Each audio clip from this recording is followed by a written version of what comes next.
Bonsoir à tous, bienvenue à ce webinaire en dentisterie avec la docteure Josée Marcoux. Ce soir, nous avons une thématique bien spéciale pour le mois de la dentisterie. On va parler du rôle crucial des TSA lors des consultations. Donc, c'est pour ça, ce soir, on a vraiment, quand on regarde les noms, on a beaucoup de techs qui sont parmi nous. Donc, c'est toujours un plaisir, un honneur de vous avoir. On a eu plusieurs petits points ce soir. Donc, avant d'aller dans le vif du sujet, on va commencer par vous annoncer le prochain webinaire. Donc, on va passer vraiment, prochain webinaire, le 18 mars. On va parler des maladies rares, les cancers qui sont vraiment atypiques, maladies auto-immunes étranges. Donc, dans le courriel, l'infolette qui va suivre, des fois, ça se ramasse dans votre boîte indésirable, là, gardez un œil. Vous allez avoir le lien pour vous inscrire. C'est chez les chiens et les chats. J'ai oublié de spécifier, désolé. Donc, le 18 mars, maladies rares chez les chiens et les chats. Ensuite, petit rappel que pour le mois de la dentisterie, j'imagine, en tout cas, j'ai vu quand même pas mal d'annonces passer sur le fil Facebook.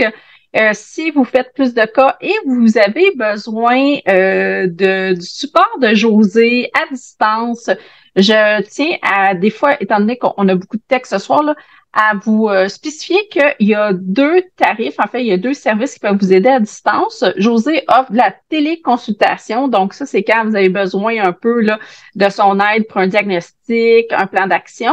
Le montant est à 137 $ et il y a aussi l'interprétation de radio qui est très appréciée à 67 $. Vous allez voir dans l'infolette que je vais envoyer une adresse courriel et aussi un numéro de téléphone. Si vous avez besoin de lui parler en urgence, utilisez cette ligne-là parce que si vous passez vers le bureau d'Yvette Mobile, ben là, vous comprenez, là, il y a plus de monde, donc la chaîne est plus longue, ça va retarder un peu l'obtention de votre réponse. Surtout, envoyez pas seulement un courriel, parce que si je le vois 4 heures plus tard, ça me déçoit énormément de ne pas avoir pu vous aider. Fait envoyez le courriel s'il y a des images, etc., mais appelez aussi pour que je regarde mon courriel, parce que des fois, je fais autre chose. Parfait. Aussi, la requête, s'il vous plaît, mettez un minimum d'informations parce que vous savez, selon la race, selon l'âge, ben le diagnostic peut varier grandement. Fait qu'un minimum d'informations est très apprécié. Pour ceux qui connaissent pas Josée, ben Josée était dans une autre vie acupunctrice. Donc, Josée, acupunctrice collectionneuse et elle a fait son doctorat en médecine vétérinaire. Elle a fait son internat à la faculté, sa résidence à la faculté. Elle a complété sa résidence en 2020. Elle s'est jointe à l'équipe d'Yvette Mobile. Elle a passé toutes les parties de son board. Donc, maintenant, elle est diplomate et elle donne, si c'est la première fois que vous participez à un webinaire, on s'appelle la Ligue du vieux poil de dentisterie du lundi soir. Donc, environ une fois par mois, les lundis, on donne un webinaire. Des fois, c'est plus accessible les vétérinaires, des fois, c'est ouvert à tous, mais ne vous gênez pas, vous êtes toujours invités. Et aussi, si vous voulez vous abonner à la chaîne YouTube, parce que j'ai plusieurs personnes qui me disent « J'ai manqué, mon Dieu, je peux-tu avoir l'enregistrement? » Si vous vous abonnez à la chaîne YouTube, vous allez recevoir une notification aussitôt que l'enregistrement est mis et disponible. Est-ce que j'ai fait tout? Est-ce que j'ai couvert tous les points? Oui, je pense que oui. Parfait. Est-ce qu'on commence? Parce que là, c'était le mois de la dentisterie. On avait un petit quiz avec 5 questions. Fait qu'on va le corriger ensemble avant de passer. Et puis, attendez une minute. Je vais aller chercher le... Je crois que ça va être plus simple si je le fais comme ça. Parfait. Est-ce que vous voyez mon écran avec le formulaire? Non, oui, en tout cas. Parfait. Donc, Josée, je te laisse. Bon, ben, la première question, c'était quel numéro de cette dame? Je pense que 99% des gens l'ont eu, là. C'était la 407. Donc, on sait qu'on est dans le cadran 4e. On sait qu'on est au mandibule facilement parce qu'on voit le cortex ventral, fait que la ligne blanche,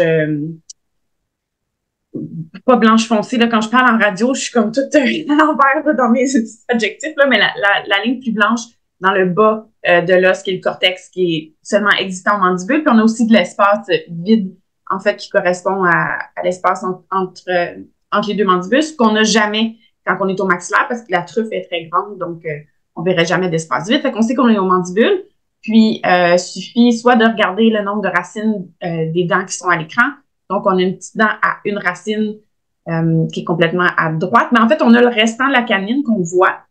Donc, évidemment, si la canine est à droite de l'écran, ça veut dire que c'est ça, c'est la droite du patient parce que c'est comme si mon patient sortait de l'écran. Donc, sa canine est à droite. Une dent, une racine, mais c'est la première prémolaire. Ensuite, on a plein de dents à deux racines, c'est les prémolaires. Puis ensuite, on a la dent qui est plus à gauche, là, qui est coupée en deux, mais est beaucoup plus grosse que les autres. Donc ça serait la molaire. Donc, on part de la canine. La canine, c'est la 4, 5, 6, 7. C'est la 407. Super. Prochaine question. Alors, celle-là, ça a causé des maux de tête parce qu'en clinique, je me faisais accrocher pour me faire dire que les gens ne savaient pas. Puis malgré que vous me disiez que vous ne saviez pas, presque toutes les cliniques ont des livres de radio dentaire dans la clinique. Fait qu'il suffit de l'ouvrir, c'est fou ce qu'on y trouve. Donc, la réponse à cette question, ça se trouve à s'appeler les fissures palatines. Donc, j'ai eu quelques fentes palatines dans les résultats. En fait, une fente palatine, c'est pathologique. C'est quand il y a un trou dans le palais, ça peut être primaire, c'est-à-dire un bec de lièvre au niveau des incisives, ou secondaire, c'est-à-dire tout le palais.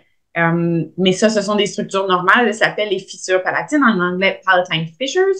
J'ai quelques personnes qui m'ont nommé le canal incisif, ce qui est pas faux, en fait, ce qui se trouve avec le petit trou, tout petit, qui est techniquement dans l'image aussi. C'est pas tout à fait ça que je pointais, mais on a le foramen incisif qui est là,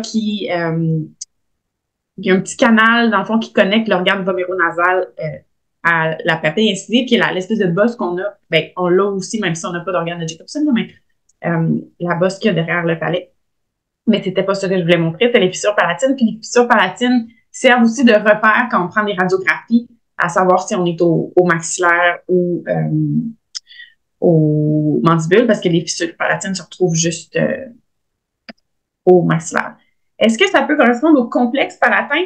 J'ai jamais vu ce mot-là. Par contre, c'est un petit peu tannant parce que en français, les traductions, chaque auteur va comme traduire lui-même comme les mots, parce qu'il n'y a comme pas de mots officiels souvent, ou peut-être qu'il en existe là, des lexiques officiels, mais j'ai jamais entendu complexe palatin, en tout cas, pas en français. Puis en anglais, c'est vraiment juste palatine fissure, j'ai jamais entendu le palatine complex. Super. Prochaine question. Ah, quelle est la dose max de bupivacaïne? Donc, c'était 2 mg kilo.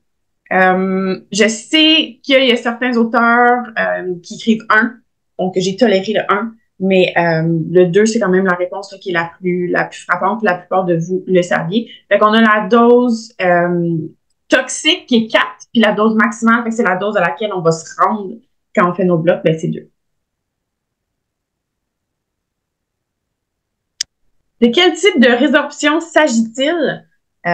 Donc, si vous n'êtes pas familier avec les types de résorption, allez voir mes vieux webinaires, ou au pire, on en reparlera un de ces quatre. Mais aussi sur le site web de l'EVDC, dans la section nomenclature, il y a plein d'outils là qui peuvent vous aider à faire des diagnostics. Puis il y a des beaux dessins sur les types de résorption. Il y a aussi un super bel article dans j'appelle ça le Cat Magazine, là, avec amour parce que j'aime beaucoup ce journal-là, mais c'est le Feline Medicine and Surgery Journal ou quelque chose comme ça. Là. Il y a un super bel article écrit par Cecilia Gorel sur la résorption chez les chats. Ça résume tout ce que vous avez besoin de savoir sur la résorption chez les chats. Comment le diagnostiquer, comment le traiter, comment faire les amputations de couronne. L'article est super bien détaillé. Fait qu'à la limite, si vous avez un 40 $ de formation continue, vous ne savez pas quoi faire avec, allez downloader cet article-là. Et ça décrit très bien que ce qu'on voit à l'écran, c'est la résorption de type 1.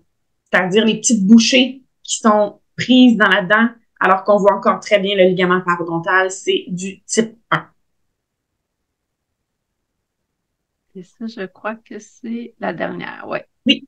Puis en fait, la plupart de vous avez très bien eu la bonne réponse à cette question-là. Qu'est-ce qui cause des lésions comme ça? C'est-à-dire de l'abrasion, mais en forme de croissant, vraiment au distal des canines. C'est typique d'un chien qui mange des barreaux de cage. Parce qu'il va s'accrocher au barreau puis tirer, fait qu'il va user en arrière des canines. Contrairement à la balle de tennis, ça va faire du dur, mais plus de haut en bas. C'est-à-dire que les canines et les incisives vont être plus courtes parce que ça les lime. Fait que c'est pas tout à fait le même mécanisme. Dans les deux cas, ça s'appelle l'abrasion, mais ça n'aura pas la même forme. Fait que la balle de tennis va rabaisser les dents, puis les chiens qui mangent des barres au cage vont vraiment avoir des croissants.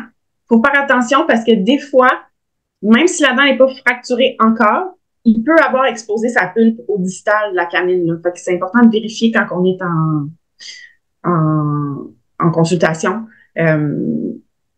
Puis, c'est ça. Fait qu'il faut vérifier que la pulpe n'est pas exposée parce que si elle est exposée, ben, c'est soit extraction, traitement de canal. Puis, si elle ne l'est pas, ben, il faut avoir une conversation avec les gens. Est-ce que l'animal garde dans le cage? Est-ce que, tu sais, des fois, c'est un comportement qui date du passé. C'est-à-dire, il est en refuge, maintenant, dans la maison, il est correct, il gruge plus. Mais des fois, les gens sont aucunement au courant que le chien a ça et ils sont aucunement au courant que leur chien fait de l'anxiété de séparation, par exemple.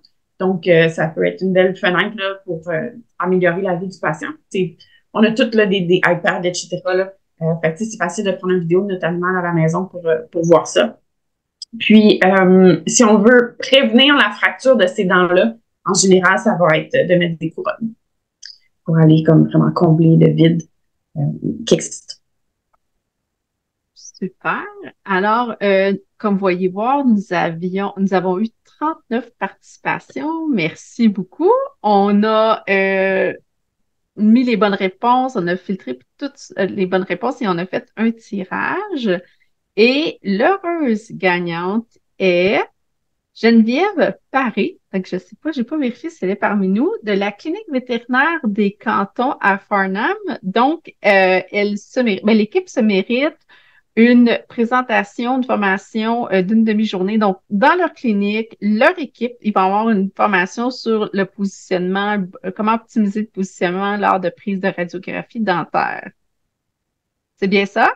Oui, c'est bien ça. Et c'est un hasard que, à un gros chat noir et moi aussi, je n'ai pas choisi en fonction de mes goûts personnels. Mais les chats noirs, c'est le meilleur. Donc, bravo Geneviève et bravo là, j'en profite pour toute l'équipe de la clinique vétérinaire des Cantons à Farnham. Vous allez mériter la visite de Josée en clinique pour une formation personnalisée. Il y a des gens qui disent oui, c'est nous, l'équipe sera contente. Super, ben bravo Geneviève, c'est le fun que tu sois là en plus ce soir. Et félicitations pour les bonnes réponses. Donc, oui. J'arrête le partage et je te laisse le micro. OK.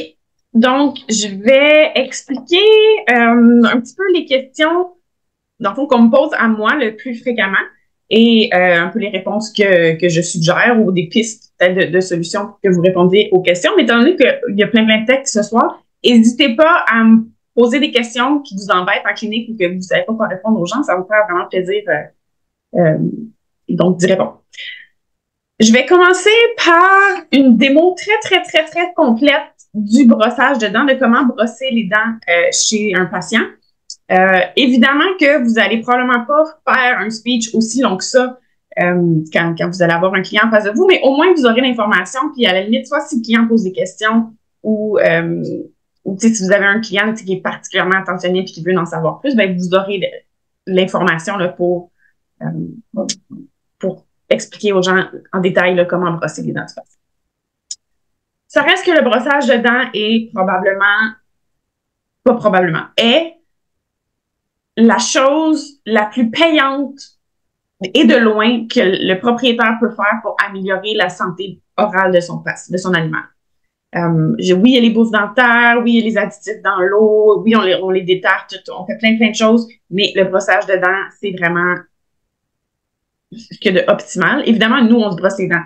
Pensez-vous que s'il y avait une pilule que quelqu'un aurait pu trouver qui fait qu'on se brosse plus les dents, il n'y a pas une compagnie pharmaceutique qui aurait mis la main là-dessus, ça fait longtemps, mais non, on se brosse encore les dents, nous autres aussi. Donc, c'est vraiment la meilleure façon. Il y a une seule façon d'aller enlever la plaque sur les dents, puis c'est d'aller physiquement la retirer. Donc, ça prend une brosse à dents. Ou ça prend un moyen mécanique. Bon, fait que je vais commencer par la technique, puis après ça, je vais vous dire comment on introduit ça chez un chien. J'ai mon petit crâne, vous ne le voyez pas à l'écran, c'est ça que je regarde. Vous voyez comme pas mes mains. La technique qu'on va utiliser chez les animaux pour leur brosser les dents, ça va être la technique BASS modifiée. Fait que BASS, B-A-S-S, c'est le nom de quelqu'un. Ça se peut que votre dentiste vous ait expliqué comment vous brossez les dents, ou l'hygiéniste, des fois, quand vous avez comme 8 caries, vous mettez la même shot, comme moi, par exemple. Donc, il y a plein de vidéos en ligne sur YouTube qui expliquent la technique BASS modifiée. Fait qu'à la limite, si vous oubliez ce que c'est, puis vous voulez retourner avoir plus d'explications, googlez ça, là, BASS technique, puis il va y avoir plein de vidéos de comment on brosse les dents. Donc, l'idéal, j'ai pas une brosse à dents, j'ai un stylo, mais on va faire comme si. Ce qu'on veut faire, c'est anguler les soies de la brosse à dents à 45 degrés vers la gencive de l'animal, ou de nous-mêmes, en fait. Le but étant de faire pénétrer les soies dans le sulcus. C'est la technique BASS, B-A-S-S. Je sais pas si tu veux l'écrire, Hélène, merci. Donc, on veut anguler les soies de la brosse à dents vers la gencive. C'est ici. Donc, c'est ça. Le but étant d'aller enlever la plaque sous le sulcus ou dans le sulcus, qui est l'endroit où la maladie parodontale commence. C'est vraiment la façon la plus payante d'aller faire ça. Puis la brosse à dents, je vous rappelle que c'est la seule méthode qui va aller sous la gencive. Bien, à part les détartrages, mais tu sais, de toutes les lingettes, des croquettes, etc., il y a une affaire qui va sous la gencive, puis c'est la brosse à dents. C'est pour ça que c'est le plus payant. Fait qu'on va anguler notre brosse à dents à 45 degrés. Et puis là, ce qu'on veut, on peut faire soit des petits cercles ou on veut en fait aller brosser de la gencive à la couronne. C'est comme pour enlever la plaque. Soit qu'on fait des petits mouvements répétés comme ça, ou souvent le petit cercle, c'est parce que ça le fait, c'est comme sans qu'on ait à relever la brosse à dents de cette façon-là. C'est pas plus compliqué que ça. Fait qu'on passe sur toutes les dents.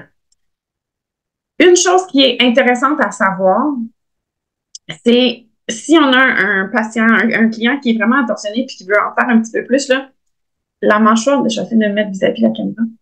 La mâchoire des chiens est peut-être un petit peu en forme de diamant, c'est-à-dire qu'elle va s'en aller de plus en plus étroite jusqu'au PM4, mais ensuite, la mâchoire redevient un petit peu plus étroite vers les M1, M2. Donc, avec la brosse à dents, si on rentre notre brosse à dents dans la gueule de l'animal le long de ses lèvres, quand on brosse ici, on va bien brosser notre PM4, mais on va rater les dernières molaires, puis on sait que c'est les dernières molaires qui sont vraiment très sujettes à la maladie parodontale. Donc, si on veut aller attraper ces dents-là avec notre brosse à dents, ce qu'on veut faire, c'est éloigner le manche du museau du patient pour aller brosser vraiment dans le fond. Fait que si l'animal était face à moi, là, il manque des petits morceaux à mon crâne, puis je vais mettre mon doigt dans son nez. Fait que je vais m'engueuler, je sais pas si vous voyez, comme que je vois. Face à la caméra, comme ça, vous voyez quelque chose. Bon, comme ça. Fait que je vais aller brosser mes dents jusqu'à ma PM4, puis ensuite, je vais éloigner la brosse à dents du patient, puis aller brosser les dernières dents comme ça. Pour aller attraper les dernières dents. Fait que c'est quand même un truc intéressant à montrer aux gens pour aller vraiment faire toutes les dents. Ça va faire une belle job pour le maxillaire. C'est sûr qu'au mandibule, c'est un petit peu plus difficile parce que quand le patient a la bouche fermée, ben les dents du maxillaire le maxillaire étant légèrement plus large que le mandibule, vont cacher les dents du mandibule. Donc, on peut quand même essayer de passer en dessous. Quand les gens sont très motivés, puis qu'on a des bons patients qui aiment apprendre des tours, etc., puis qu'on a des clients très dévoués, ce qu'on peut leur expliquer de faire, ça serait de faire en sorte que leur animal tienne quelque chose dans leur bouche. Soit le Kong, moi, elle adorait le Kong. Fait que c'est sûr, si je tiens le Kong, elle tient le Kong. T'sais. Fait que là, à ce moment-là, sa bouche est entrouverte, puis je peux passer la brosse à dents, puis aller faire mes dents du bas. Ça peut être la balle, ça peut être n'importe quel autre jouet. Mais souvent, ça va être le truc pour leur faire entrouvrir la bouche. C'est sûr que l'idéal, ça serait d'aller brosser aussi au lingual puis au palatin. Mais là, sans la balle, le Kong, peu importe c'est quoi le jouet, ça va être pratiquement impossible. En général, déjà que, 99% des clients ne brossent pas les dents. Là, fait que, déjà, si vous leur faites faire le brossage là, en haut, en bas, c'est déjà excellent. Mais encore là, si vous avez le client super dévoué, ben oui, il pourrait essayer avec la balle en entr'ouvrant la gueule du patient d'aller au palatin et au lingual de l'animal aussi. Puis on essaye encore une fois de faire les petits. Quand on veut introduire le brossage à un patient qui n'a jamais eu jusqu'à jusqu'à ce moment-là. Souvent, ce qu'on va conseiller de faire, ça va être juste de soulever la lèvre du patient. En fait, on peut même commencer avec la pâte à dents. Je vais vous parler des pour et des contre de la pâte à dents après. Il n'y a pas vraiment de compte, en fait. Ça peut être juste de lever la lèvre du patient, d'appliquer un peu de pâte à dents sur les lèvres ou les gencives, de refermer la bouche du patient, puis là, c'est une récompense déjà en soi, parce que la pâte à dents, ça goûte bon.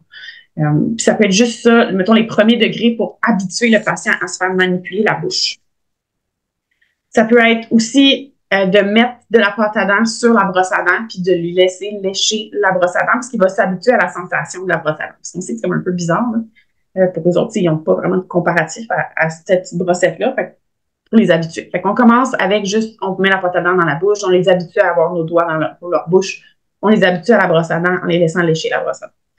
Donc, c'est pas quelque chose qui va s'apprendre nécessairement en une semaine, tu vas passer de rien du tout à genre, je brosse le lingual des dents. Ça prend un certain temps, mais en général, bon, on y arrive. Fait qu'une fois qu'ils vont l'habituer à notre doigt dans sa bouche, ensuite, on peut juste introduire la brosse à dents ensuite sur les gencives. Généralement, ça va être en commençant avec les dents du devant. Fait que soit on lève, on brosse une fois la canine ou deux, on récompense, partez, câlin.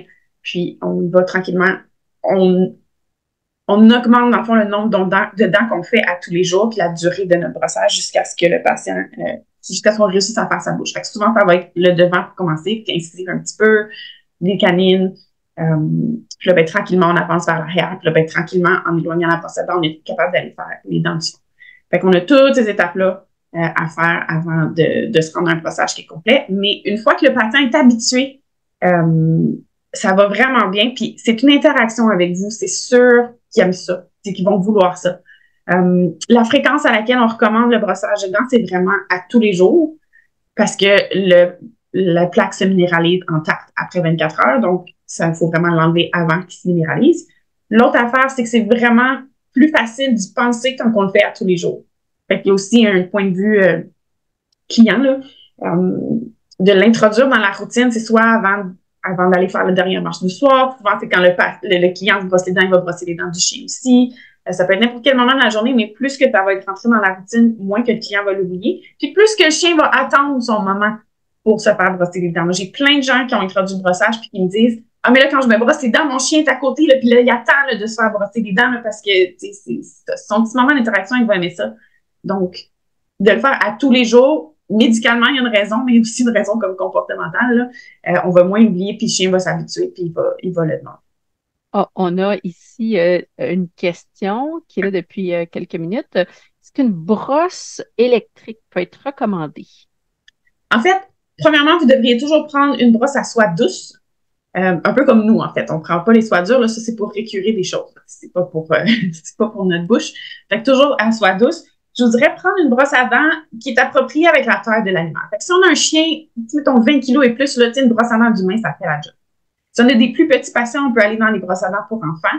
Puis si, tu sais, les petites brosses là, avec quelques petits poils là, qui nous vendent, qu'on a tout en clinique vétérinaire, là, ben ça, c'est correct pour, tu sais, genre les chihuahuas ou les patients qui ont des mini bouches. Fait qu'on peut prendre n'importe quelle brosse à dents à soie douce qui est appropriée à la taille du patient. Une brosse à dents électrique, j'ai absolument rien contre. Ça va être probablement plus difficile d'habituer le patient à transitionner vers ça. J'ai moi-même récemment acheté une brosse à dents électrique. Je trouvais ça vraiment bizarre. Ça te vibre jusque dans les sinus. Mais si le chien l'accepte, why not? Puis j'ai déjà vu des vidéos. Il y a des clients vraiment qui vont le faire, là, qui vont entraîner leur chien à ça. Ou l'autre chose que j'entends, c'est le water pick. Fait que c'est l'équivalent de la soie dentaire, mais c'est un jet d'eau qu'on envoie entre nos dents, là. Donc, des fois, pour rincer une furcation sur un chien, par exemple, qui aurait une furcation exposée puis que les gens veulent garder la dent, si les gens ont déjà leur water pick à la maison, ils peuvent l'utiliser sur leur chien aussi. S'ils sont capables de l'introduire au chien, j'ai go for it, là. Est-ce que je peux ajouter pour une fois que j'ai quelque chose de pertinent à dire? La brosse électrique, selon le type de modèle, fais attention, ça peut prendre dans les poils parce que ça tourne. Oui, non, la mienne, elle fait juste elle ne tourne pas. Moi, j'avais une vieille, puis on avait eu en tout cas, l'animal n'avait pas aimé l'expérience. Et pour le Tooth Water Pick, moi, j'en ai une. J'adore. C'est incroyable, là. Vraiment, là, c'est incroyable. Puis mon dentiste puis l'hygiéniste, ils ont tout de suite remarqué que je l'utilisais, là. Ils étaient vraiment, ils ont tout de suite, là, remarqué. Mais c'est ça, il faut ajuster le jet parce que le jet il y a comme un build-up du jet qui devient assez fort, là. Fait qu'il faut vraiment, j'imagine, partir tout doucement parce que ça surprend. Mais je suis contente que tu m'aies rappelé pour la brosse à dents qui tourne, là, parce que je l'avais jamais entendu, mais effectivement, c'est... Peut-être les nouveaux modèles font plus ça, mais moi, j'en avais une vieille. la mienne est reciprocal, fait qu'elle fait juste comme un quart de tour. Ouais. Mais c'est vrai. Et l'autre question que nous avons, ben là, ce serait plus un petit sondage. C'est Dr. Michaud qui serait curieux de savoir combien de tech et de vêtements brossent les dents de leurs animaux. Là, et à quelle fréquence? Là, ça va être difficile, mais dites-nous donc ça là, dans le chat. Là, qui brosse les dents là, on dit de façon régulière? Là. Puis ça va nous donner le temps d'aller avec l'autre question. As-tu des trucs particuliers concernant le brossage des chats? Utiliser du jus de thon à la place de la pâte à dents. Fait que ça peut être une bonne façon de l'introduire. Souvent, ça va être la petite brosse à dents, tu sais, tout petite, là, que je parlais pour les chats. Ça va être un peu la même chose. En fait, pour les chats, j'ai un petit crâne de chat, mais un peu, j'essaie de le faire sur mon gros crâne. Sur les chats, souvent, pour leur ouvrir la bouche, c'est vraiment juste comme de les saisir par les arcades zygomatiques, là. Puis là, on peut leur soulever les lèvres un petit peu parce qu'évidemment, ils sont pas si gros que ça, là. Puis là, on a accès à leurs petites dents du devant, du moins. Fait que là, on peut commencer. Même chose, je commencerai avec les incisives, juste un peu, qui s'habituent à la brosse, un coup, plein de tons, plein de gâteries, plein de flats, gros party. Puis, probablement que je prendrais plus mon temps avec un chat, mais même chose. Fait que je commencerai tranquillement juste les incisives, canines un petit peu, on les habitue à ça, on dépasse pas leur seuil de tolérance. Puis, tranquillement, on réussit à faire toute la même chose. Ils ont la petite neuf, là, la petite dent derrière la PM4 qu'effectivement, il faudrait essayer d'éloigner la brosse à dents, un peu comme les chiens pour aller pogner la petite neuf, mais je sais pas si ça se fait sur un chat. Mais ça serait un peu la même chose. Puis bon, tu sais, faire mordre une balle, bonne chance, là. Fait que, mais tu sais, déjà, si les clients sont capables de faire le haut, ça va être déjà pas mal ça. Dans les réponses, on a au moins 1, 2, 3, 4, 5 personnes. On est combien, là? Sur 50? On est 69, 2 chats sur 3 chaque jour. J'ai brossé les dents de mon chien tous les jours, quotidiennement, à tous les soirs pour mon chien. Moi, avec mon bouvier australien, depuis la grosse procédure dentaire avec Dr. Marco l'année passée pour un kiss anti-gens, Dallas aime se faire brosser les dents. Et bravo à tous. Moi, j'ai 2 enfants, j'ai de la misère à leur faire brosser les dents une fois à tous les jours. Donc, bravo à tous. Oui, bravo. Je vais vous confesser que je ne brosse pas les dents de mon chat. Mais oh! il reste 2 dents! Puis je vais les enlever au printemps, fait que ça va être fini après. Non, Martimou, c'est un chat super timide. Tu sais, je veux dire, donner une pilule, c'est comme la fin du monde. Là, fait que... Mais j'aurais pu, avec des gâteries, probablement que je serais capable de l'entraîner. Je pourrais m'essayer sur Steve, par exemple. Steve étant le chat de mon chum. Bon, pâte à dents.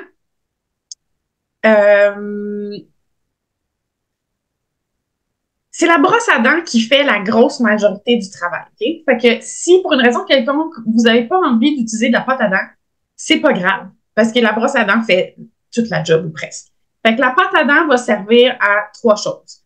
Ça goûte bon, fait que c'est une récompense pour vous autres.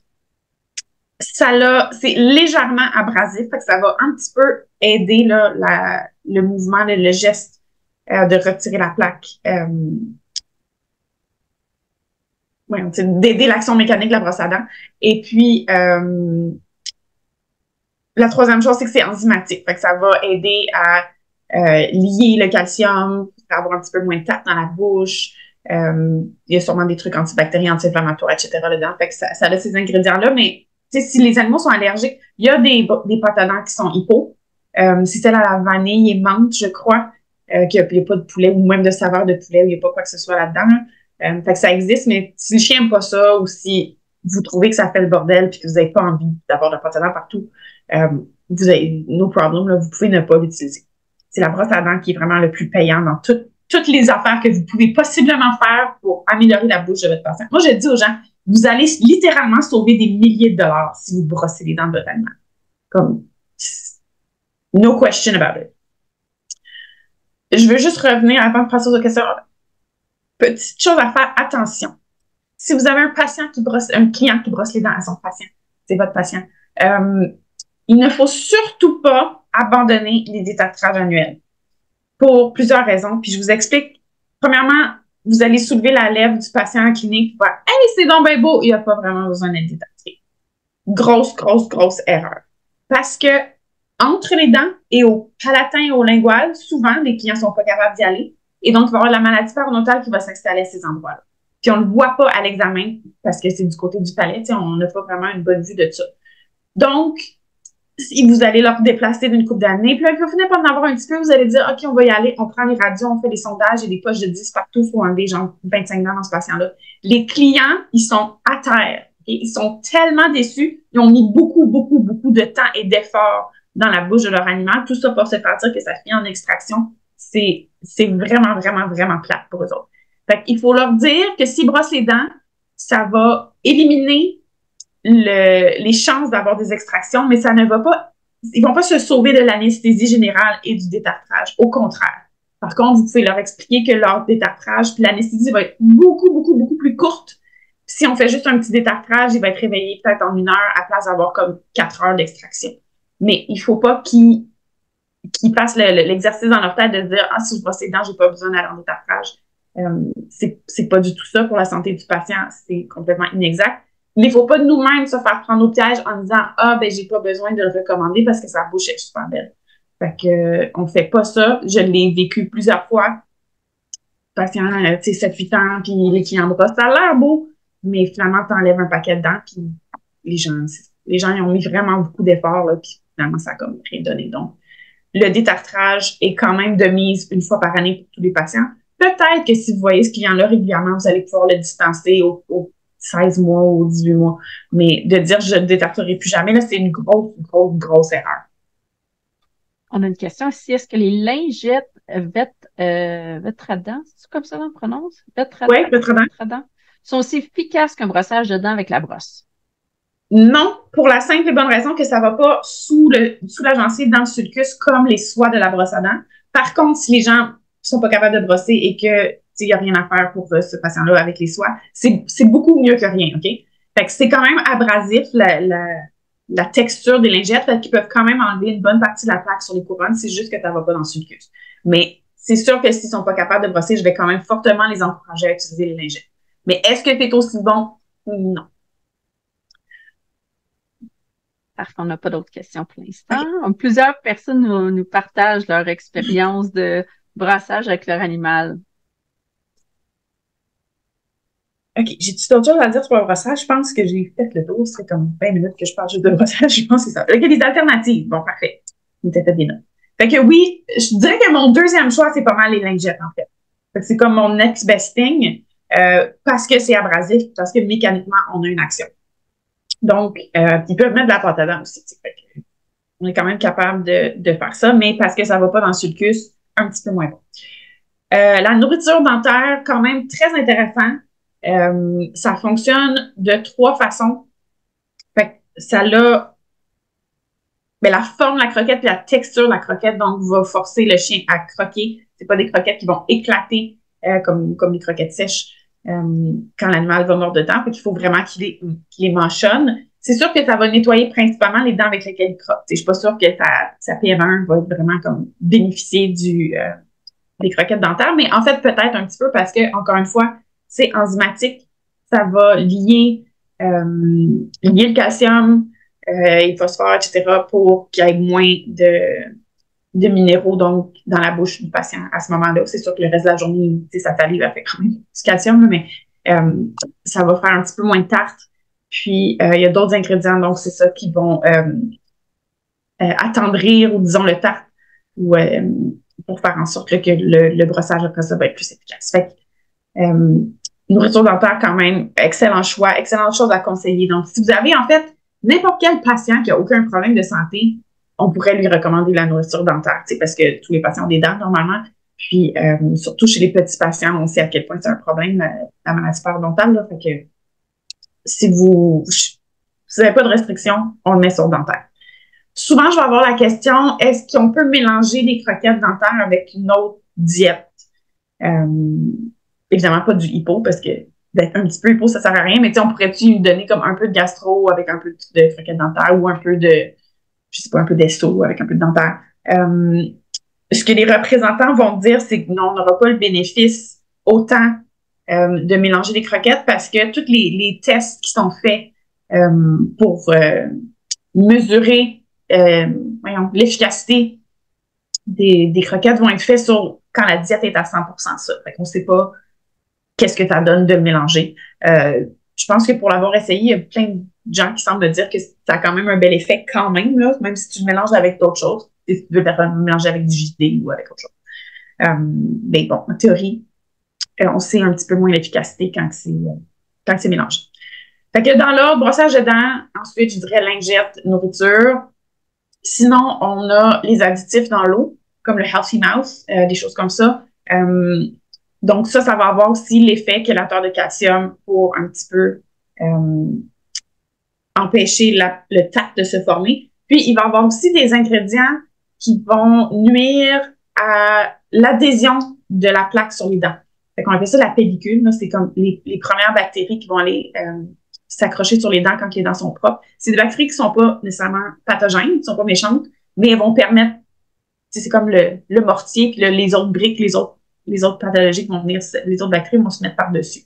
Donc, il va y avoir des ingrédients aussi qui vont favoriser ou plutôt défavoriser l'adhésion de ces bactéries-là qui forment la pellicule. Fait encore une fois, mieux que rien, c'est quand même dans mes choix un petit peu plus bas. Par contre, il n'y a rien qui vous empêche non plus d'additionner les méthodes. Fait qu'on peut et brosser les dents et donner des croquettes dentaires et donner du Healthy Mouth. Puis en fait, sur un petit patient, genre bichon, qu'on sait que sa bouche va probablement être terrible dans quelques temps, ben on peut mettre tout notre personnel sur eux autres. Là. Fait que, mais c'est ça. En ordre de priorité, si on peut juste en faire une, le brossage en premier, croquettes additifs dans l'eau. Tout ce qui est les objets à croquer, les boîtes de serre, les rotules, les trucs de lait d'IAC, là, de je sais quoi, comme ils sortent des nouvelles affaires à toutes les semaines. Apparemment que ça fait moins de tape et que ça nettoie les dents, mais je vous garantis que ça casse les dents aussi. Donc, je peux peut-être passer à mon autre point. C'est quoi les jouets appropriés? Les choses qui sont appropriées à gruger pour un patient. Si vous n'avez pas déjà entendu mon speech, je vais vous le faire. N'importe quoi qui peut être plié avec les mains et dans lequel je peux enfoncer mon ongle est suffisamment souple pour être donné à un animal à gruger. Si je peux pas faire ça, c'est trop dur. Donc, boîte de serre, trop dur. Cube de glace, trop dur. Broche, évidemment, trop dur. Rotule ou toutes les eaux naturelles, c'est trop dur. Nylabone, c'est trop dur. Bully stick, c'est trop dur. Bon, je pense que j'ai déjà nommé pas mal d'affaires, là, mais toutes ces choses-là peuvent casser les dents. Puis vous allez toujours voir le client qui va vous dire « Mais oui, mais moi, mon chien, il a mangé des bully sticks toute sa vie, puis il avait une super belle bouche, puis c'est jamais cassé dedans. » Tant mieux pour lui. Mais tu sais, c'est comme, j'ai pas porté ma ceinture, j'ai pas eu d'accident, mais fine. Mais tu sais, une fois dans ta vie ou une fois par 30 ans, mais il y a quelqu'un qui passe à travers la vitre puis qui meurt. Mais comme, ça se peut que l'autre chien, le chien du voisin, whatever, ait jamais cassé ses dents. Mais est-ce que vous avez envie de le risquer, sachant ce que ça coûte d'aller faire une extraction ou un traitement de canal? Vous pouvez apporter ça comme ça.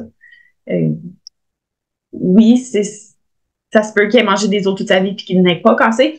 C'est encore plus probable qu'il les ait cassés, mais que personne ne l'ait remarqué, soit dit en passant.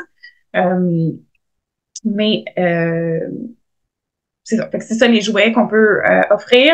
Fait que, ce qui reste, moi j'aime beaucoup, encore une fois, les jouets de la marque Kong parce que c'est souple. C'est les seuls jouets que ma chienne n'a pas réussi à détruire. Fait qu'ils sont comme très hauts dans mon estime. Balle de tennis, c'est souple, mais à cause de la peluche là, qu'il y a sur la balle, c'est très abrasif, fait que ça va râper les dents. Donc, sinon, tu sais, balle orange, tu sais, de hockey cotton, qui peut être un petit peu souple, ça me va aussi.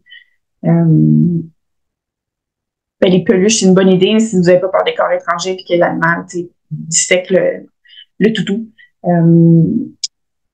Ça ressemble à ça là, pour les choses à gruger et à ne pas gruger, parce que faut juste leur dire que d'enlever une dent cassée, ça coûte très cher. Puis, en général, la prévalence des dents cassées dans la population, c'est quelque chose comme 25% des grands chiens. Fait que c'est vraiment, vraiment pas rare. Là. Je crois qu'il y avait des questions. J'ai fini mon petit volet jouet. Non, pour... on n'a pas de questions, j'aurais des commentaires. Cleanse Adam. Cleanse lequel produit en particulier? C'est une marque Cleanse Adam ou c'est le tout, là? Je vais te googler en même temps. Ah, c'est comme du placard. C'est l'équivalent du Healthy Mouse. Comme je vous disais, fait que ça va chélater le calcium, ça va empêcher la pellicule de s'adhérer. C'est des produits en général qui fonctionnent. Comme je vous dis, c'est limité, c'est jamais aussi bon qu'un brossage, mais oui, ça fonctionne, puis oui, vous pouvez l'utiliser, le recommander chez vos patients, il n'y a pas de problème. Je vois que le Plaque Off, pour être sur leur site en ce moment, a quelque chose qui s'appelle le saut VOHC. Peut-être que je peux partager mon écran.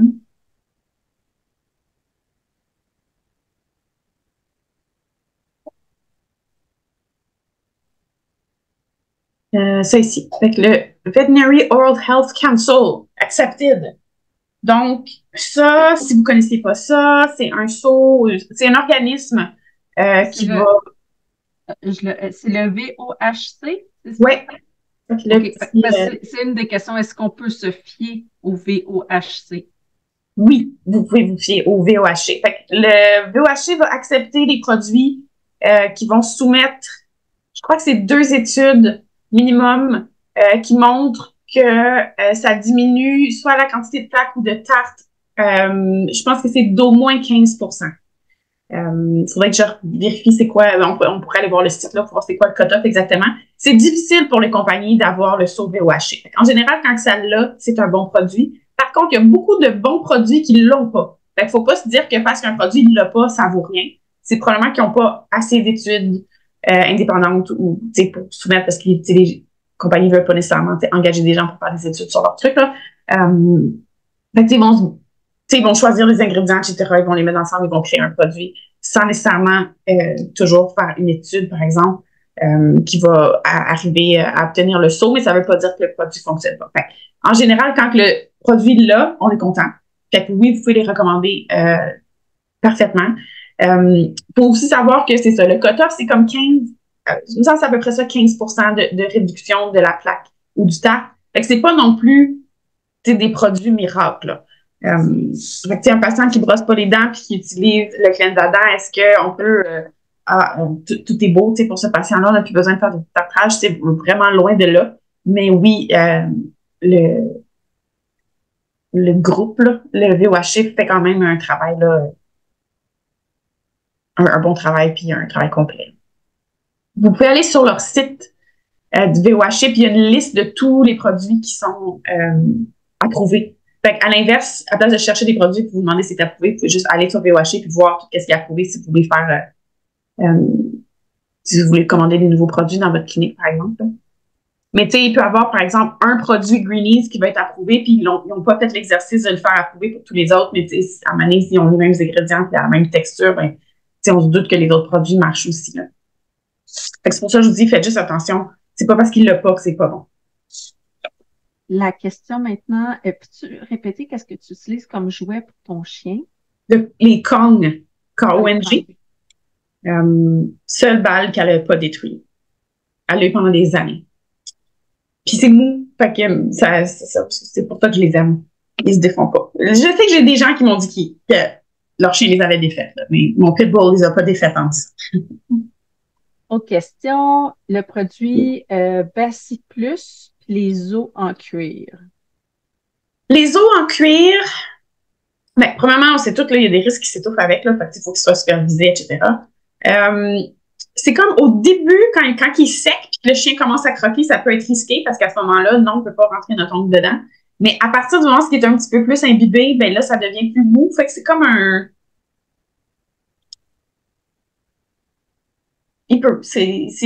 s'il commence avec vigueur, il peut se casser les dents. Le produit Best Plus. En fait, je suis revenir Oui. les trucs de Rawhide, là. Des fois, les produits qui vont être en languette sont souvent beaucoup moins durs, en fait. Fait que ça peut être une bonne alternative. Fait qu'il va pas se casser les dents, mais ça va quand même donner quelque chose à bouger. Fait que prioriser les trucs languettes. Puis je pense que même il y a Cleansadent, il y en a des compagnies qui en offrent, là, qui ont rajouté les enzymes dedans, etc. Mais c'est souvent sous forme de languette. L'idéal pour diminuer le risque de fracture dedans. Le Bacillus Plus. J'ai-tu droit de dire tout ce que je veux ou c'est quoi le setup, là? Je sais pas, ça poursuivre. C'est enregistré puis ça va être sur YouTube disponible, donc... Mais je pense qu'ils savent déjà. Ça m'a un petit peu flatté à l'envers du poil les premières annonces sur le site web de Bacillus parce que ils promouvaient le... Comme quoi que si on utilisait leurs produits, leurs animaux n'auraient pas besoin de détartrage. Et là, je viens de vous dire à quel point, de un, c'est faux, puis de deux, ça joue sur la peur des gens de l'anesthésie. Fait que je trouve que ça nuit beaucoup à notre travail. C'est déjà que de recommander le détartrage, de convaincre les gens que l'anesthésie est sécuritaire, de convaincre les gens de dépenser des sous pour la bouche, c'est déjà assez dur de même. Donc, je trouvais que Bacillus ne ramait pas avec nous autres. Par contre, leur produit lui-même, je pense qu'il y a beaucoup de produits à base de canneberge chez eux autres, ou c'est les probiotiques, eux autres, hein, je pense. Oui, eux autres, c'est les canneberges, c'est Annie Mora, je crois. Oui. Oui, c'est ça. Puis je pense qu'ils m'ont déjà entendu, parce qu'ils m'ont contacté à un moment donné pour me demander qu'est-ce que je pensais d'eux autres, etc. Fait que, tu sais, c'est pas un secret, là. Mais c'est ça me... c'est sûr que ça part mal quand tu commences une conversation. Tout ce qui est les produits au canneberge, je pense qu'on n'a pas encore beaucoup de recul par rapport à ces produits-là, puis par rapport aux sous-dérivés de canneberge, etc. Ça semble prometteur, par contre. C'est juste que moi, j'ai pas encore lu d'études qui disaient que ça fonctionnait. Ça veut pas dire que ça marche pas. J'ai rien contre. Si ça peut faire que les gens brossent plus les dents, c'est fine. Puis pour les probiotiques, même chose. Je sais que ça a du mérite. Tu sais, je veux dire, j'ai lu d'autres articles sur d'autres probiotiques. C'est comme, je sais pas celui-là en particulier s'il fonctionne chez le chien. Mais tu sais, je sais qu'en humaine, ils font des études par rapport à ça. Tu sais, il y a un mérite à utiliser des probiotiques pour diminuer la plaque, puis diminuer la maladie parodontale, etc. Fait que je pense pas qu'on a... Moi, je suis une fille à études. Là. Tu sais, je cite souvent les stats, puis j'aime ça comme baser mes décisions sur la littérature. Fait que tant et aussi longtemps que j'aurai pas un article qui me dit que c'est comme le bon probiotique, je vais pas comme d'emblée le recommander, mais je vous dis pas nécessairement que c'est pas bon. Comme je vous dis, il y a tout à fait une logique là, derrière le lancement de leurs produits. Là, fait que, mais est-ce qu'il y a des gens dans la salle qui l'ont utilisé, qui ont vu une différence? Parce que moi, je veux dire, mon ancienne tech, on testait plein de produits sur ces animaux. On a testé plusieurs boucles dentaires, on a testé des pâtes à dents, on a testé des trucs dans l'eau. Fait que, tu sais, j'ai comme un peu un avis de ces choses-là. Fait qu'il y en a qui les utilisent, soit le Bacillus ou les trucs à la canneberge. Quelle est votre expérience? Pendant ce temps-là, je peux vous lire le mécanisme d'action.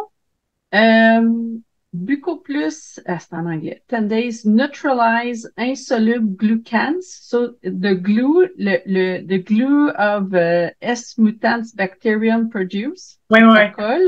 That allow bad bacteria to stick to the teeth, causing stinky breath. Oui, ça neutralise. Mais c'est un peu la même chose que je disais tantôt, ça l'empêche la pellicule, ça empêche l'adhésion des bactéries. Fait comme, vous voyez, le principe a son mérite et a fait ses preuves. Est-ce que c'est le bon ingrédient? Je ne sais pas. Est-ce qu'il a été testé parmi tous les autres ingrédients en pâte à dents, blablabla. Fait que, mais je dis, c'est pas un produit qui n'a pas d'allure, là, je veux dire, ça a tout à fait du mérite, là, leur affaire. On a un commentaire ici, quelqu'un, Dr. Bichot, qui était microbiologiste, qui mentionne, c'est un très bon point, là, tout produit avec une origine animale vendu en animalerie, l'épicerie, tels que les sabots, les os, les cuirs, d'être contaminé par la salmonellose. Puis Santé Canada a déjà lancé des avertissements. Ce sujet, effectivement, c'est un très bon point. On a d'autres commentaires. OK. Fait que à date, 2 personnes 2 personnes ont eu des belles améliorations avec le Bacillus Plus. Ben, tant mieux. Ben, le Bufo Plus, Bacillus Plus, mais bref. Puis d'autres n'ont pas fait de différence. Ben, c'est souvent ça, en fait, ben, tous les produits, ça va avoir un petit effet. Vous ne passerez pas d'un chihuahua de 8 ans, qu'on peut jouer au piano sur ses dents parce que tout bouge, vous allez donner ça, puis s'attendre à ce que ça fasse une différence. C'est sûr que c'est en conjonction avec le brossage, en conjonction avec les détartrages à chaque année, on est capable de contrôler l'inflammation dans la bouche de ces patients-là puis d'avoir des améliorations. Mais ça reste que il n'y a aucun produit sous lequel vous pouvez vous fier que à ça pour avoir une belle santé dentaire. Ça prend plusieurs aspects. Mais tant mieux s'il y en a qui ont des bonnes expériences avec J'essaie de voir dans le chat, là, il y a eu plusieurs commentaires, mais Dr. Karine Sonné a dit qu'elle a communiqué avec eux. Elle les a rencontrés aussi au congrès de la MVQ pour leur demander des études. Qu'elle n'a pas eu de suivi, qu'il n'y a aucune étude. Fait que, à suivre. Hein? Et puis, quelqu'un qui dit qu'il y a eu, Élie, j'ai eu une méga réaction inflammatoire chez un schnauzer avec ce produit-là. Une autre personne dit qu'ils ont eu... Ah, mon Dieu, j'avais lu amélioration, mais c'est une réaction. Oups. Réaction. Ma clinique, plusieurs ont testé Buco Plus avec nos animaux. Certains ont eu une belle amélioration, même moins de tarte, et d'autres, ça n'a pas fait de différence. Après ça, c'est une question pour les chiots. Ils se fient sur les études faites sur cet ingrédient, mais eux n'ont pas fait d'études. Excellent point. Oui, là, ça devient comme... c'est ça, je vous dis, le principe a du mérite. Ils n'ont pas été comme chercher ça nowhere. Là, c'est pas comme on va mettre de l'eau bénite sur vos patients. Il y a une logique derrière ça, mais est-ce que ça marche? Je ne sais pas. Parfait. On a une petite question ici. Oui. Les chiots, à partir de quel âge on peut donner des choses à gruger? C'est une excellente question. Je ne sais pas, en fait,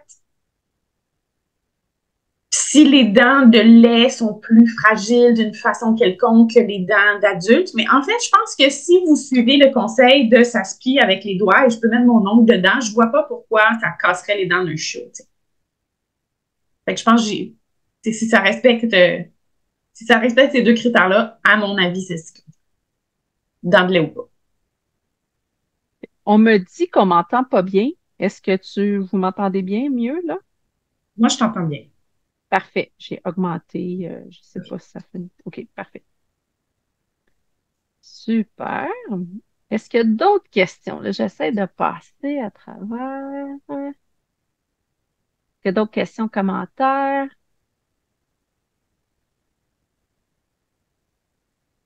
Moi, j'en ai 2 autres, en tout cas. J'ai 2 autres petits thèmes là, que je veux aborder. J'ai toujours peur d'avoir rien à dire. Là, tu vois, il est temps. Oui, c'est ça. Il n'est pas fini.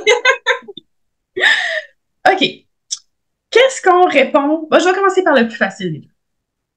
Des fois, quand on doit recommander des extractions à un client pour un patient, des fois même, on va parler de bouche complète. Et les gens sont désemparés du fait que leur animal aura plus de dents, va avoir moins de dents, puis se demandent comment leur animal va bien pouvoir manger. Et souvent, ils vont être comme réticents aux extractions. J'ai même déjà eu quand j'étais à la fac, un client qui avait appelé parce que son chien avait eu un détartrage chez le vétérinaire. Puis il y avait eu, comme je pense, un petit manque de communication. Faites attention quand vous dites détartrage, hein, parce que souvent, on ne fait pas qu'un détartrage. Bref, le patient avait eu beaucoup d'extractions et là, le client était super désemparé parce que là, son pauvre chien ne pouvait plus manger, puis on pouvait-tu mettre des implants, on pouvait-tu faire quelque chose pour l'aider, t'sais. Puis, en fait, c'était plate parce que, je suis absolument certaine que son Yorkie de 7 ans avait besoin de ces extractions-là, mais, le client était clairement, s'attendait pas à ça. Donc, est-ce qu'un patient qui n'a plus de dents se porte bien? La réponse est oui. Fait que, il y a énormément de patients que moi, j'aidante. Je dis toujours aux gens que les patients vont être beaucoup plus confortables avec une bouche saine et guérie qu'avec des dents qui leur font mal. Puis, on le voit, là, je veux dire, j'aime mieux avoir une belle gencive rose pâle, qui est cicatrisée, qui n'a plus de dents dans un patient que de la maladie parodontale avec des poches. C'est un peu dur à faire valoir aux clients, mais chaque poche parodontale est un ulcère. Hein? Fait que, on a une poche parodontale sur 4 aspects d'une dent, puis on a ça fois 10-15 dents dans la bouche, là. C'est une méga plaie. Sans compter la mobilité des dents, tu sais, qui ne doit pas être confortable, qui ne doit pas être efficace même pour manger. Donc, souvent, on va leur expliquer que il y a beaucoup d'animaux qui ne croquent pas leur nourriture, hein, dents ou pas. Donc, ils sont très bien capables de manger leurs croquettes, même s'ils n'ont plus de dents. Moi, mon chat, il reste 2 dents, mais c'est pas avec ses canines qui croque anyway. Ça fait déjà plusieurs années. J'ai donné le choix entre la croquette et la canne. Il prépare les croquettes. Fait que oui, les patients édentés sont pas obligés de manger mou pour le reste de leur vie. Ils peuvent quand même manger des croquettes. Ils vont soit les écraser ou les avaler tout rond. Ils les avalent déjà tout rond. La plupart de nos animaux, là, tu sais, si je pense à mon chien dont je vous parle, qui est décédé maintenant, mais je veux dire, elle croquait pas, là. Tu sais, il y a une croquette sur 5 là, qui touchait ses dents. Là. Le reste, ça passait tout droit. Là. Fait que même si les patients ont plus de dents, il n'y a pas de problème. Fait qu'il faut vraiment faire valoir le confort du patient plutôt que le nombre de dents qu'ils ont. Les animaux vont se débrouiller très, très bien pour manger pas de dents ou avec moins de dents. On a ici, on a un témoignage. Je trouve que c'est un bel exemple à donner. Notre chatte de clinique a une extraction complète et va tellement mieux depuis. Elle mange des croquettes OM. Ouais. Fait que ils vont bien pas de dents. Ils sont tellement plus confortables avec une bouche saine et sans douleur qu'avec des dents qui leur nuisent. Okay? Oui, ça aussi, un élan de jeunesse après les extractions. Des fois, je fais attention de ne pas le dire avant parce que ça n'arrive pas tout le temps. Fait que, je ne veux pas comme que les clients s'attendent à ce que leur animal soit 10 ans plus jeune quand on fait des extractions. Mais je l'ai entendu 1 million de fois. Puis, il y a ma petite histoire que j'aime bien raconter sur mon chien de 14 ans qui venait pour un mélanome. Puis, elle avait 2 PM4 de fracturé, en fait, en plus de son mélanome. Puis, on a opéré, on a fait une maxillectomie. Là. Fait que je l'ai revu 2 semaines post-maxillectomie pour me faire dire que le chien is bouncing off the walls, que le chien qui pourtant fait de l'obéissance écoute plus la dame, tire après la laisse, mange des rideaux, genre, court partout dans la maison. Ben, elle dit, mon chien il a 2 ans. Elle dit, je sais pas quoi faire avec. Genre, il capote, mais malgré la chirurgie qu'on a faite, le chien se sentait mieux de s'être fait enlever ses PM4 depuis tout le temps qu'elle avait, là, puis c'était un chien de 14 ans pourtant. Fait que, ils vont tellement mieux. Soit maladie parodontale ou dents cassées, là, ils sont tellement soulagés. Ce qui m'amène à mon autre sujet qu'on entend souvent en clinique. Mon chien, il mange, il a pas mal à sa bouche. Ah, si je pouvais ne plus jamais entendre cette phrase-là, je serais une femme tombée. OK, comment faire valoir aux gens que leur animal a probablement de la douleur, même s'il mange puis il fait sa vie? C'est pas facile. Fait que soit dans le cas de maladie parodontale ou dans le cas d'une dent fracturée qui est probablement fistulée ou ça peut fistuler dans la bouche après ça. C'est vraiment difficile de montrer un lien direct avec le client là, avec la douleur. Des fois, les lésions de résorption de choc, on peut être plus chanceux parce que la petite perle rouge que ça fait sur la gencive, là, si on prend un coton-tige puis qu'on le poke, souvent l'animal va claquer des dents. Fait que ça, on peut leur montrer que ça fait mal. Bon, fait qu'est-ce que je dis, moi, quand on me dit, oui, mais il mange? Bon, ce que j'ai envie de dire, c'est sûr que on fait souvent l'analogie que si je pile sur la patte de mon chien, il va lâcher un petit cri puis il va marcher à 3 pattes pendant quelques pas. Fait que là, c'est clair, il a mal à sa patte et il n'utilise pas sa patte. Par contre, ça c'est juste vrai dans les cas de douleur aiguë. Oui, j'ai pilé sur sa patte maintenant, mais même s'il a mal à sa patte encore dans 30 minutes, probablement qu'il va recommencer à marcher dessus puis qu'on ne le verra plus. On est très, très, très, très, très, très, très mauvais en médecine vétérinaire à objectiver ou à démontrer les douleurs chroniques chez les patients. Puis le problème, c'est que dans la bouche, ça fait presque seulement des douleurs de type chronique. Ça fait longtemps que la maladie est là. Soit la maladie parodontale ou la fracture, ça fait longtemps que ça s'est installé. Fait que ça s'installe tranquillement. Il y a des journées pires, il y a des journées mieux. C'est super difficile de voir un signe que notre patient ne file pas. Il va juste être un petit peu plus amorphe, un petit peu plus de mauvaise humeur, un petit peu plus grumpy. Puis, oui, il va quand même peut-être jouer avec ses balles parce qu'il est très motivé de jouer avec vous. Puis, croyez-moi, les animaux, ils sont très motivés de manger, OK? On a tous déjà eu des soins dans la bouche, là, soit des accidents ou des chirurgies des respirations, peu importe. On a toute une autre dent de sagesse enlevée. On est misérable. On n'a-tu pas mangé pendant 4 jours? Non, on a tout mangé pareil. Okay? On a mangé de la boîte, on a trouvé le moyen, là, mais on a mangé. nos animaux, ils vont manger parce qu'ils veulent vivre, ils veulent rester en vie. L'autre chose que je leur dis souvent, parce que c'est un petit peu peut-être plus concret pour eux autres, je vais leur dire que les animaux sont très bons pour éviter les dents qui leur font mal quand ils croquent.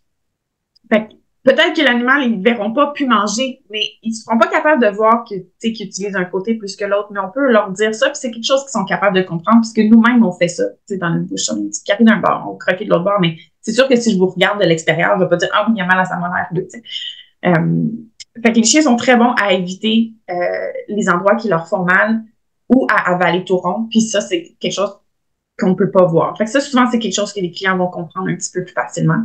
Puis je leur dis, oui, c'est ça, terrain glissant, là, mais on va attendre de voir après la chirurgie parce que ça se peut qu'ils se sentent vraiment mieux.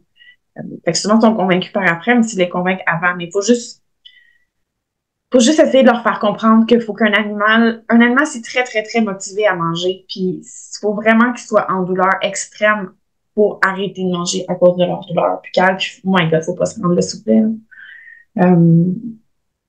Fait que c'est un petit peu mes deux sujets, là, comme les gens ont bien peur des patients édentés, puis les gens catchent pas que leurs animaux ont mal à leur bouche, là.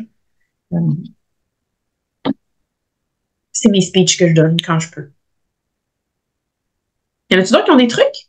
Qu'est-ce qu'ils répondent aux gens que mon chien mange?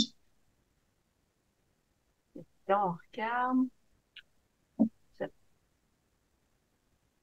Celle-là, ce commentaire-là, on l'a eu.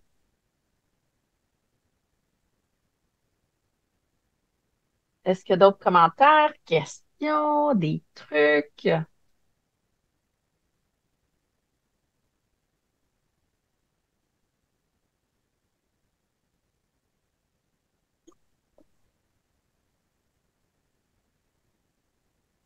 Ouais, il y a une personne, Audrey, elle donne comme exemple, un ulcère, ça fait mal, mais on mange quand même.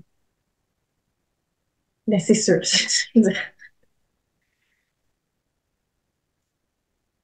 On peut peut-être comparer ça aussi des fois, tu sais, à une boiterie, tu sais, je veux dire, moi, je peux avoir mal au dos, mais ça veut pas dire que je vais rester couchée au lit toute la journée, tu sais, l'équivalent de pas manger. Tu sais, je veux dire, je vais quand même me déplacer, je vais peut-être le faire avec un peu plus de difficulté, mais probablement qu'à me regarder, vous verrez pas, tu sais. Mais tu sais, de pas manger, c'est un comportement quand même extrême chez un animal. Quelqu'un dit les animaux Ouais. sont excellents pour cacher leur douleur, exactement. Ils mangent par instinct, ils n'ont pas le choix de vivre avec la douleur. Ils ne peuvent pas téléphoner au dentiste, effectivement. J'entends souvent le commentaire, mon chien sent pas mauvais de la bouche, il ne doit pas avoir besoin de détartrage. Vous répondez quoi à ça? Ben en fait, un détartrage, idéalement, c'est là pour être en prévention. Donc, si on fait un détartrage à partir du moment où l'animal pue, ça veut dire qu'il y a déjà des poches parodontales puis de la maladie. L'idée, ça serait de le faire avant. Puis souvent, la fonction du détartrage, ça va être de nettoyer justement les petites poches peu profondes. Ça, je veux dire, dis pas de poches peu profondes, on ne comprendra pas, mais vous et moi, on se comprend. Pour justement empêcher qu'elles deviennent plus profondes encore. Moi, tu sais, je pense que j'ai des photos, des petits cas où, tu sais, j'ai une poche de 2 mm, puis je l'ai nettoyée, puis elle va guérir, cette poche-là, mais justement, si on a l'impression d'avoir fait, c'est quelque chose de niaiseux, là, j'ai une petite poche de 2 mm, je l'ai nettoyée, fine. Mais en fait, non, parce que cette poche-là, l'année prochaine, elle sera pas une poche de 5. Ça va être encore une poche de 2 parce qu'on l'a nettoyée aujourd'hui. Fait on accomplit vraiment plus qu'on pense quand on fait un détartrage. Fait que je dirais, c'est ça, que la mauvaise haleine, c'est un signe que la maladie est déjà là. Fait que ce qu'on veut, c'est faire un détartrage avant que la maladie s'installe ou quand la maladie est peu sévère, parce que c'est à ce moment-là qu'on peut avoir la meilleure intervention. Puis encore une fois, ben, s'il sent pas la bouche, ben, ça sera pas une longue chirurgie, ça sera pas une longue anesthésie. Vous allez économiser des sous au long terme, puis ça va juste faire l'anesthésie plus courte, puis avoir une anesthésie plus sécuritaire. On a un autre commentaire. Je leur dis que la maladie parodontale, c'est une infection comme une infection de peau. Excusez, j'essaie. C'est rouge, c'est enflé, ça pue, il y a des bactéries, du pus. Si on avait la même chose sur la peau de votre chien, il y aurait un line-up à tous les cliniques de la province. Votre chien doit manger à travers cette infection tous les jours quand il n'a pas le choix. Ouais, je dis souvent ça aussi. Si on prenait toutes les poches parodontales on va dire qu'un petit patient a, là, tu sais, justement, le 5 mm sur 4 côtés d'une dent fois 25 dents, là, je veux dire, il y aurait une plaie ça de grosse dans le dos, là. C'est sûr si on la voyait, on ferait quelque chose, mais c'est cacher la bouche. Puis ils ont besoin de nous pour qu'on soit leur avocat parce qu'ils sont pas capables de le, voyons, communiquer eux-mêmes. Un autre commentaire. En général, les clients commentent que leur animal se porte tellement mieux, joue, a plus d'entrain, de meilleure humeur suite à des soins dentaires incluant plusieurs extractions. Ils sont tellement heureux du résultat. Ouais. Je serais encore plus heureuse du résultat si on se rendait pas là. Oui. C'est super satisfaisant d'entendre ça, de se dire, OK, mais là, le patient, il a plus mal, puis je l'ai donc soulagé, c'est cool, mais l'idéal, ça serait qu'on soit toujours en avant de ça. Mais bon, je pense pas que je vais voir ça dans ma carrière. Mais on fait déjà beaucoup de progrès, fait que c'est super. Super, il est rendu 8h10. Est-ce que tu as le mot de la fin ou tu veux partager? Je regarde, on n'a pas d'autres questions. Vraiment, Je c'est beau. dirais, une des choses qui peut être importante en clinique, ça serait de s'assurer que tout le monde a le même discours par rapport aux dents. Les clients vont chercher n'importe quelle excuse pour pas aller sous anesthésie avec le patient. De un, parce qu'ils ont peur, de deux, parce que ça coûte des sous.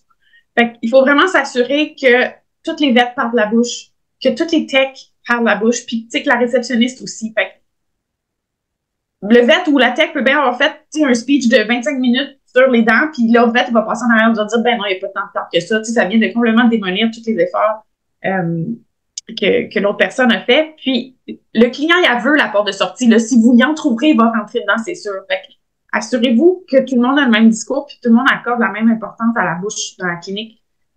Ça peut, à force de taper sur le clou, on va finir par arriver à des beaux résultats avec nos patients. C'est un super bon point, José. Et là, j'ai perdu l'option pour apparaître à l'écran. Fait que je suis comme un peu le Saint-Esprit, là. Je vous parle, mais vous ne voyez pas. Pour de vrai? Ben moi, oui, mais je ne sais pas si on a la même. Bon. Non, je pense pas.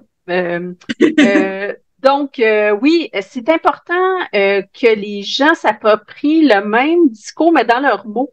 Je le vois souvent, les techs, vous arrivez avec des exemples puis des mots qui sont tellement proches.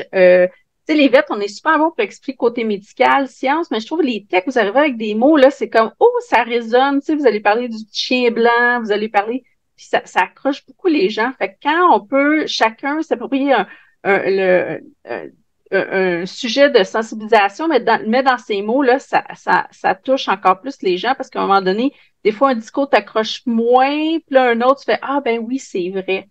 Donc, c'est un très bon point. On a un commentaire aussi qu'au moins 2 techs prennent en charge le département de dentisterie et d'encourager d'avoir une tech spécialisée en dentisterie dans chaque clinique. Oui, ben il y a plein de façons, là. Dans le temps que j'étais à Passanimo, puis je visitais plusieurs cliniques, là, il y en a qui mettaient des tableaux avec des objectifs à atteindre, qui faisaient des petites rondes, des fois, de dentisterie. Fait que c'est une façon, en fait, de vous trouvez votre système pour ramener la dentisterie en avant-plan et en parler souvent et puis de vous fixer des petits défis ou des opportunités de faire de la formation continue. Super. Donc, je crois... oh non. Il y a comme une...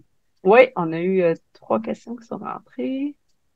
Est-ce que les dents retenues pour les animaux intacts devraient attendre le premier détartrage ou les faire enlever avant? Je dirais les faire enlever avant. En fait, au moment de l'éruption des dents, c'est là que les dents de lait retenues vont nuire le plus. Donc, ça peut causer des malocclusions, puis c'est même, je dirais pas fréquent, mais en tout cas, c'est loin d'être rare. Là. Donc, les canines maxillaires vont pousser d'adultes vont pousser en avant de la décidue, donc souvent ça va fermer le diastème, l'espace en incisive 3 et la canine, empêcher les canines du bas de rentrer dans cet espace-là, ou les canines du bas, en fait, vont pousser au lingual à la canine de lait, Donc, encore une fois, frapper le palais parce qu'ils n'ont pas la place pour occuper le même espace donc que la canine de lait. Donc, si vous n'avez pas eu la chance de voir cet animal-là vers l'âge de 6 mois quand les dents faisaient éruption et que vous avez été chanceux puis ça n'a pas causé de malocclusion, ben l'autre problème, c'est qu'il y a du crowding, entre guillemets, comment on dit ça, de l'encombrement dentaire entre la dent de lait et la dent d'adulte. Donc, il y a toujours du débris, puis du tape, puis du poil, puis toutes sortes d'affaires qui s'accumulent parce que ces deux dents-là vont être vraiment collées puis pognées en pince, là. Donc, c'est un gros risque de maladie parodontale de laisser ces dents-là en place. Fait que le premier détartrage, s'il fait son premier détartrage à 1 an, à la limite, ça ne me dérange pas, mais s'il est pour le faire à 6 ans, là, probablement qu'il y a une de ces deux dents-là qui va être mal en point d'ici là. Puis, ben là, c'est plate de sacrifier la dent d'adulte parce qu'on n'a pas enlevé la dent de lait avant. Fait que, je dirais qu'aussitôt que vous voyez des dents de lait retenues, il faut que ça se fasse comme tout de suite, là. Super. Ben, je pense qu'on a peut-être un dernier. Commandant, je suis désolée, il y a un peu de bruit chez moi. On n'entend pas. As-tu des recommandations pour une formation sur le détartrage? Pour quelqu'un qui aimerait ça avoir un petit refresh et se mettre à jour. L'année passée, à la MVQ, il y a eu 2 conférences sur les détartrages, la mienne et celle de Karen Pou. Puis je pense que la mienne, ils viennent juste la mettre sur la plateforme de formation continue, en fait. Celle justement, je me suis dit, c'est celle que j'ai donnée. Fait que vous pouvez toujours aller voir ça. C'est théorique, évidemment, mais ça va quand même vous rappeler beaucoup de notions. Il doit y avoir des vidéos YouTube, je peux regarder si j'en trouve des bons. Puis si jamais vous voulez aller encore plus loin, ben moi, je peux aller en clinique et vous offrir des formations là, sur mesure de ce que vous désirez. Mais je dirais commencer par la plateforme de la MVQ, je pense que je suis là. Puis c'est gratuit. Ben, c'est gratuit si vous êtes membre. Là. Super.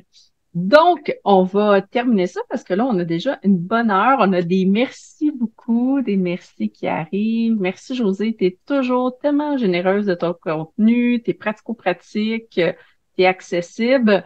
Je vous rappelle que Josée et son équipe sont disponibles pour aller vous faire des cas dans les pratiques vétérinaires de la grande région de Montréal, Laval, la Montérégie. Donc, vous allez trouver dans le courriel dans les prochains 48 heures que je vais vous envoyer, l'information pour comment on procède pour envoyer une requête, comment on fait pour prendre un rendez-vous.